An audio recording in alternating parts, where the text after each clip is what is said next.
Hey everybody, this is Shakira Kellywet. Um, it's been a while since I did. I'm gonna help you out real quick. So here it is. The last book I finished reading was Southside, as some of you all saw in my profile picture a while ago.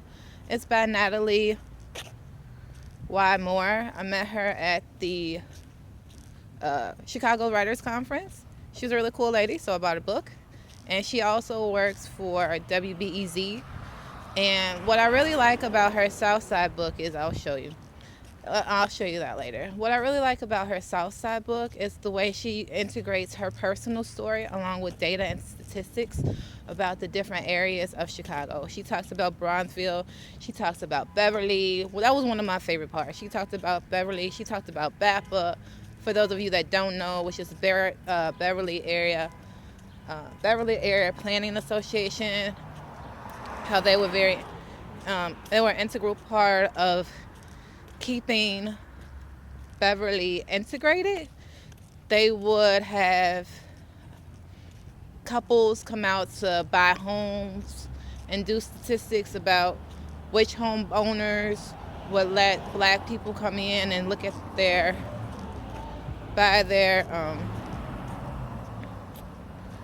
buy their property and whites and compare, so they had data analysis on it. So I learned that about my neighborhood because that's the neighborhood that I'm currently walking around in.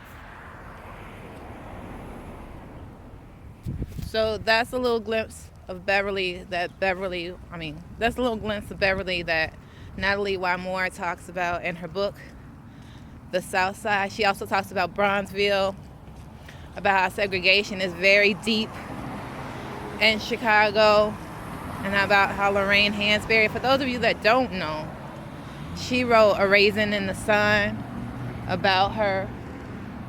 Sorry, I thought somebody was around me. About her family's decision to move from one neighborhood to another, and that became a landmark case. And also how segregation is still active in Chicago. There's still some areas of Chicago that black folks feel that they can't, people of color feel that they can't go into. One of those places she talks about was Bridgeview. Not Bridgeview, I'm sorry, that's a different city. She talked about Bridgeport, about how there's a restaurant there that is more friendly towards people of color because it's owned by a Korean and Polish family, and how Sox Park, which I will always call it Sox Park,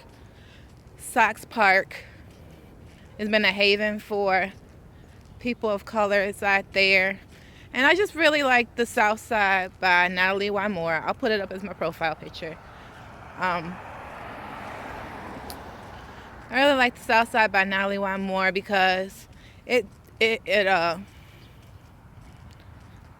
a very personal story to the South Side, and it gives a more complete, comprehensive view of it instead of what we hear about it on the news and all that good stuff. So I really liked it. It took me, about a month to read it because some other life issues are happening. And so, but like, if you steady pace yourself, I was doing that for a while, then I stopped pacing myself because other things going on. About a month or so to read it. So if you're interested in nonfiction, definitely check out Natalie Y. Moore's The South Side. I like how it's written. It has a very personal voice to it. It doesn't feel like contrived, or it's very authentic and real and has different points of view. I guess that's her journalistic nature coming through.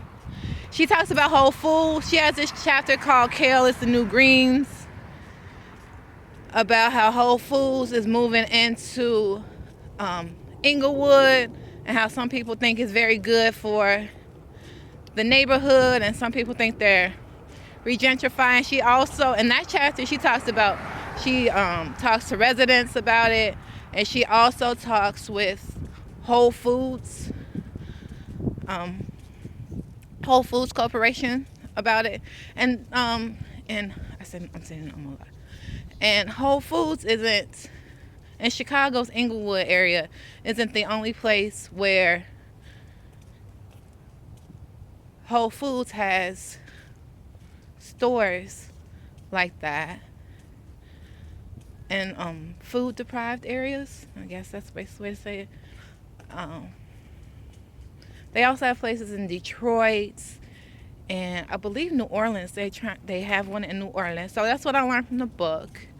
And I just really like the style of. I like her voice. I like the way she writes about the South Side. And it starts off with I am a child of Chatham. I mean, what a great opening line, right? For those of you that don't know, Chatham is a neighborhood in Chicago on the South Side. Okay. So when you get a minute, go to your bookstore.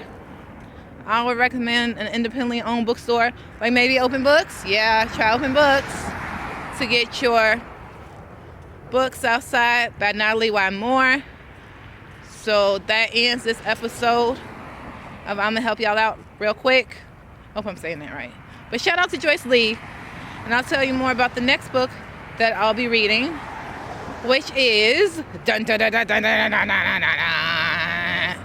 Are you ready for it? Are you ready for it? Are you ready for it? Hopefully I'll be able to get to interview the author of it because she's really cool.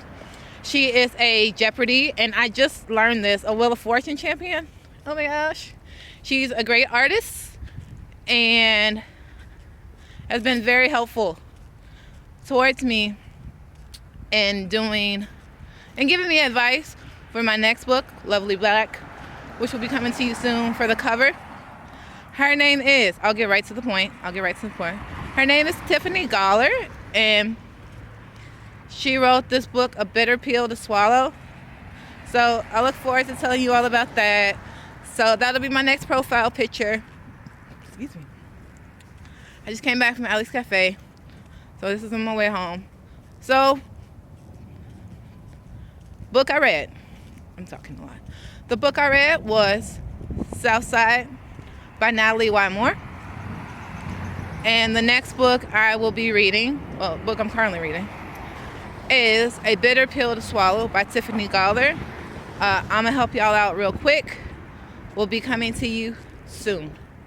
Peace and love, and remember, read a book. Please share this and like, comment. That would be great. Tell me what you're reading now. All right, peace.